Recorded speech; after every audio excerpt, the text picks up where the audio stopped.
तहरीक मिनहाजुल कुरान डिंगा और जोड़ा के ज़रिए एहतमाम मोहम्मद अनमार की नहरपुल ढुल बंगश में एक अहम तनजीमी अजलास मुनक्किद हुआ, जिसमें दोनों हलकों के तमाम यूनियन कौंसल्स के कायदीन और कारकुनान ने भरपूर शिरकत की।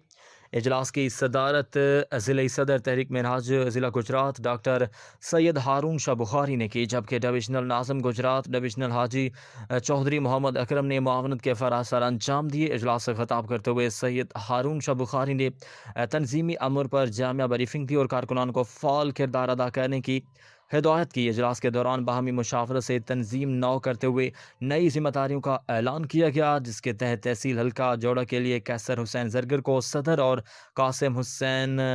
को नाज़िम मुकर्रर किया गया, जबकि डिंगा के लिए ज़ैबुल हसन कादरी सदर और पीर सैयद अवैस ताहिर नाज़िम मुंतखब हुए। इस मौके पर ओवरसीज़ रहनुमाओं चौधरी मोहम्मद इस्माइल, चौधरी मोहम्मद अख्तर, चौधरी इब्रार अहमद और पाकिस्तान अवामी तहरीक के ज़िला कायदीन समेत दीगर मरकज़ी शख्सियात ने ख़ुसूसी शिरकत की।